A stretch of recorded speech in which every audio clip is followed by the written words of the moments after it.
ನಮಸ್ಕಾರ, ನಾನು ಶುಭಾ. ನಾವು ಬೇಡ ಅಂತ ಬಿಸಾಕೋ ವಸ್ತುಗಳು ಕೂಡ ನಮಗೆ ತುಂಬಾ ಉಪಯೋಗಕ್ಕೆ ಬರುತ್ತೆ. ಪ್ಲೀಸ್ ವಿಡಿಯೋನ ಸ್ಕಿಪ್ ಮಾಡ್ದಿರ ಲಾಸ್ಟ್ವರೆಗೂ ನೋಡಿ. ಒಂದು ಬೆಳ್ಳುಳ್ಳಿ ಸಿಪ್ಪೆ ತೆಗೆದ್ಬಿಟ್ಟು ಚಿಕ್ಕ ಚಿಕ್ಕದಾಗಿ ಕಟ್ ಮಾಡಿಕೊಂಡು ಸೇಫ್ಟಿ ಪಿನ್ಗೆ ಹಾಕ್ಕೊಬಿಡಿ. ಇದನ್ನು ನೀವು ಕಿಚನಲ್ಲಿ ನೇತಾಕಬೇಕು. ಈ ಸ್ಮೆಲ್ಗೆ ಒಂದು ಹಲ್ಲಿ ಕೂಡ ನಿಮ್ಮ ಕಿಚನಲ್ಲಿ ಓಡಾಡೋದೇ ಇಲ್ಲ. ಬೇಕಾದರೆ ಟ್ರೈ ಮಾಡಿ ನೋಡಿ ಈ ಟ್ರಿಕ್ಸು. ಎಕ್ಸ್ಪೈರ್ ಆಗಿರೋ ಸಿರಪ್ ಬಾಟಲ್ ಬಿಸಾಕ್ತಾ ಇದ್ದೀರಾ, ಇನ್ಮೇಲೆ ಬಿಸಾಕಕ್ಕೆ ಹೋಗಬೇಡಿ.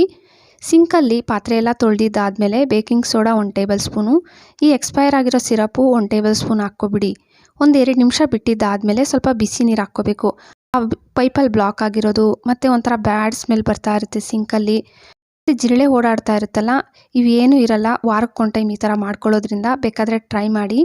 ನಾವು ಮಿಕ್ಸಿ ಕಿಚನಲ್ಲಿ ಹಿಂಗೆ ಇಟ್ಬಿಟ್ಟಿರ್ತೀವಿ, ಇದು ವೈರ್ ಹಂಗೆ ಉದ್ದಕ್ಕಿರುತ್ತೆ ಮತ್ತು ನೀರು ಬೀಳುತ್ತೇನೋ ಅಂತ ಭಯ ಅಲ್ವಾ. ನೀವೇನು ಮಾಡಬೇಕಂದ್ರೆ ಈ ಥರ ಜ್ಯುವೆಲರೀಸ್ ಏನಾದರೂ ತಂದಾಗ ಈ ಥರ ಪರ್ಸ್ ಕೊಟ್ಟಿರ್ತಾರಲ್ಲ, ಅದ್ರ ಒಳಗಡೆಗೆ ಈ ವೈರ್ನ ಸುತ್ತಬಿಟ್ಟು ಒಂದು ರಬ್ಬರ್ ಬ್ಯಾಂಡ್ ಹಾಕಿ ಜಿಪ್ ಹಾಕ್ಬಿಡಿ.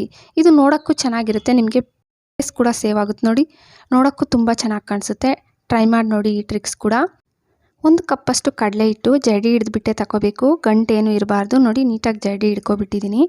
ಮತ್ತು ಗ್ಯಾಸ್ ಮೇಲೆ ಒಂದು ಬಾಣಲೆ ಇಟ್ಕೊಂಡು 1.5 ಕಪ್ಪಷ್ಟು, ಅದೇ ಸೇಮ್ ಕಪ್ಪೇ ತಗೋಬೇಕು ನೀವು. 1.5 ಕಪ್ಪಷ್ಟು ಸಕ್ಕರೆ, 3/4 ಕಪ್ಪಷ್ಟು ನೀರು ಹಾಕ್ಬಿಟ್ಟು ಇದನ್ನು ಬಿಟ್ಬಿಡಿ. ಗ್ಯಾಸ್ ಮೀಡಿಯಮ್ ಫ್ಲೇಮಲ್ಲಿ ಇಕ್ಕಿ ಬಿಟ್ಬಿಡೋಣ.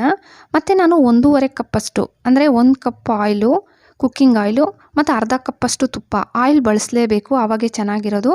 ಇದನ್ನು ಸ್ವಲ್ಪ ಸ್ವಲ್ಪ ಹಾಕ್ಕೊಂಡು ನೋಡಿ, ಕಡಲೆ ಹಿಟ್ಟಿಗೆ ಚೆನ್ನಾಗಿ ಮಿಕ್ಸ್ ಮಾಡ್ಕೊಂಡಿದ್ದೀನಿ. ಗಂಟೆ ಏನು ಇಲ್ದಿರ ನೀವು ಅಷ್ಟೇ ಒಂದು ಸ್ವಲ್ಪ ಹಾಕ್ಕೊಂಡು ಮಿಕ್ಸ್ ಮಾಡಿ ಸೈಡ್ಗೆ ಇಕ್ಕೊಬಿಡಿ. ಈ ಉಳಿದಿರೋದನ್ನು ಈ ಕಡೆ ಗ್ಯಾಸ್ ಮೇಲೆ ಇಕ್ಕಿ ಗ್ಯಾಸ್ ಲೋ ಫ್ಲೇಮಲ್ಲಿ ಇಟ್ಟಿದ್ದೀನಿ, ಅದು ಬಿಸಿ ಆಗಬೇಕು. ನೋಡಿ, ಒಂದೇಳೆ ಪಾಕ ಬಂದಿದೆ, ನೋಡ್ತಾ ಇದ್ದೀರಲ್ಲ, ಪಾಕ ಬಂದಿದೆ. ಇವಾಗ ಈ ಕಡಲೆ ಹಿಟ್ಟು ಮಿಕ್ಸ್ ಮಾಡಿ ಇಟ್ಟಿರ್ತೀರಲ್ಲ, ಇದನ್ನು ಪೂರ್ತಿ ಹಾಕ್ಕೊಬಿಟ್ಟು ಗ್ಯಾಸ್ ಲೋ ಫ್ಲೇಮ್ಗೆ ಮಾಡ್ಕೊಬಿಡಿ. ನಮಗೆ ಬೇಗ ಬೇಗ ತಿರ್ಗ್ಸಕ್ಕೆ ಬರಲ್ಲ ಅನ್ನೋರು ಲೋ ಫ್ಲೇಮಲ್ಲಿ ಇಟ್ಕೊಂಡು ತಿರ್ಗಿಸ್ತಾ ಇರಬೇಕು, ಕೈ ಬಿಡ್ದೀರ. ಒಂದು ಕುದಿ ಬರಬೇಕು. ನೋಡಿ, ಕುದಿ ಬರ್ತಾ ಇದೆಯಲ್ಲ, ಈ ಟೈಮಲ್ಲಿ ಆ ಕಡೆ ನಾವು ಬಿಸಿ ಮಾಡೋಕ್ಕೆ ಇಟ್ಟಿದ್ದೀವಲ್ಲ ಆಯಿಲು ಮತ್ತು ತುಪ್ಪ, ಇದನ್ನು ಒಂದೊಂದು ಸೌಟ್ ಹಾಕ್ಕೊತಾ ಇರಬೇಕು. ನಿಮಗೆ ಅದು ಕಮ್ಮಿ ಬಂದಾಗೆಲ್ಲ ಹಾಕ್ಕೊತಾ ಇರಬೇಕು. ಸೇಮ್ ಎಷ್ಟೊತ್ತು ಹಾಕ್ಕೋಬೇಕಂತ ಹೇಳ್ತೀನಿ. ಅದು ಪೂರ್ತಿ ಆಯಿಲೆಲ್ಲ ಹೀರ್ಕೊಬಿಟ್ಟು ಮತ್ತೆ ಬಿಡೋಕ್ಕೆ ಸ್ಟಾರ್ಟ್ ಆಗುತ್ತೆ ಲಾಸ್ಟಿಗೆ. ಅಷ್ಟೊತ್ತವರೆಗೂ ನಿಮ್ಗೆ ಎಷ್ಟು ಬೇಕೋ ಅಷ್ಟು ಹಾಕ್ಕೋಬೇಕು. ಪೂರ್ತಿ ಏನು ನಾನು ಹೇಳಿರೋ ಅಷ್ಟು ಪೂರ್ತಿ ಆಗಲ್ಲ, 1.5 ಕಪ್ ನಾನು ಹೇಳಿದ್ದೀನಲ್ಲ ಅಷ್ಟು ಆಗಲ್ಲ, ಆದರೂ ನೀವು ಇಕ್ಕೊಂಡಿರಬೇಕು. ನೋಡಿ, ತಿರ್ಗಿಸ್ತಾ ಇದ್ದೀನಿ. ಪೂರ್ತಿ ಕಲರ್ ಚೇಂಜ್ ಆಗ್ತಾ ಬರುತ್ತೆ, ನಿಮಗೆ ಗೊತ್ತಾಗುತ್ತೆ. ಸ್ವಲ್ಪ ನೋಡಿ, ಕಲರ್ ಚೇಂಜ್ ಆಯ್ತಲ್ಲ, ಫಸ್ಟ್ ನೋಡಿದ್ರಿ ಮತ್ತೆ ನೋಡ್ತಾ ಇದ್ದೀರಿ. ಮತ್ತೇನೋ ತಿರ್ಗಿಸ್ತಾನೇ ಇದ್ದೀನಿ. ಹಿಂಗೆ ತಿರ್ಗಿಸ್ಕೊಂಡು ಸ್ವಲ್ಪ ಸ್ವಲ್ಪನೇ ಹಾಕ್ತಾನೇ ಇದ್ದೀನಿ, ಒಂದೊಂದು ಸೌಟ್ ಹಾಕ್ತಾ ಇರಬೇಕು.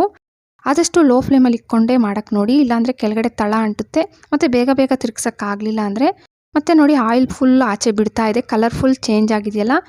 ಇದನ್ನು ನೀವು ತಕ್ಷಣ ಏನು ಮಾಡಬೇಕಂದ್ರೆ ಸ್ವಲ್ಪ ಆಳ ಇರೋ ಪಾತ್ರೆ, ಬಾಣಲಿ ಇಲ್ಲ ಬಾಕ್ಸ್ ಆದರೂ ತಗೋಬೋದು. ನಾನು ಬಾಣಲಿಯಲ್ಲೇ ತುಪ್ಪ ಆಯಿಲ್ ಬಿಸಿ ಮಾಡಿದ್ನಲ್ಲ, ಅದನ್ನು ಸೈಡ್ಗೆ ಸ್ವಲ್ಪ ಉಳಿದಿತ್ತು ತೆಗೆದುಬಿಟ್ಟು ಅದರೊಳಗೆ ಹಾಕ್ಕೊಬಿಡ್ತಾ ಇದ್ದೀನಿ. ನೋಡಿ, ಪೂರ್ತಿ ಹಾಕ್ಕೊಬಿಡಿ. ನೀವು ಬಾಣಲಿಯಲ್ಲಿ ಇಲ್ಲ ಪಾತ್ರೆ ತಗೋಬೇಕು, ಆದರೆ ಆಳ ಇರಬೇಕು. ಆಳ ಇದ್ರೇ ಈ ಮೈಸೂರು ಪಾಕು ಒಳಗಡೆ ಗೂಡಾಗಿ ಮತ್ತು ತುಂಬ ಒಳ್ಳೆ ಕಲರ್ ಬರಬೇಕು ನಿಮಗೆ. ಗೂಡು ಮೈಸೂರು ಪಾಕಿದು ಒಳ್ಳೆ ಕಲರ್ ಬರಬೇಕಂದ್ರೆ ನೀವು ಸ್ವಲ್ಪ ಆಳ ಇರೋ ಪಾತ್ರೆ ತಗೊಂಡ್ರೇ ಇಲ್ಲ ಬಾಣಲಿ ತಗೊಂಡ್ರೇ ಒಳ್ಳೆ ಕಲರು ಮತ್ತು ಗೂಡಾಗಿ ಬರುತ್ತೆ. ಮೇಲೆ ಅಷ್ಟೇ ನಿಧಾನವಾಗಿ ಪ್ರೆಸ್ ಮಾಡಿ ಸ್ಪೂನಲ್ಲಿ, ಜಾಸ್ತಿ ಜೋರಾಗಿ ಏನು ಪ್ರೆಸ್ ಮಾಡೋಕ್ಕೆ ಹೋಗಬೇಡಿ. ಮತ್ತು 10 ನಿಮಿಷ ಬಿಟ್ಟಿದ್ದಾದಮೇಲೆ ಪೂರ್ತಿ ತಣ್ಣಗಾಗಕ್ಕೆ ಬಿಡಬಾರ್ದು.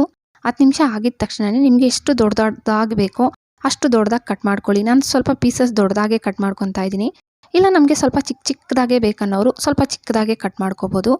ಎಲ್ಲನೂ ನಿಮ್ಗೆ ಎಷ್ಟೆಷ್ಟು ದೊಡ್ಡದಾಗಿ ಬೇಕೋ ಅಷ್ಟು ದೊಡ್ಡದಾಗಿ ಕಟ್ ಮಾಡಿಕೊಂಡು ಒಂದು ಅರ್ಧ ಗಂಟೆ ಇಲ್ಲ 1 ಅವರ್ ಬಿಟ್ಬಿಡಿ. ನಾನೊಂದು ಅರ್ಧ ಗಂಟೆ ಬಿಟ್ಬಿಟ್ಟಿದ್ದೆ.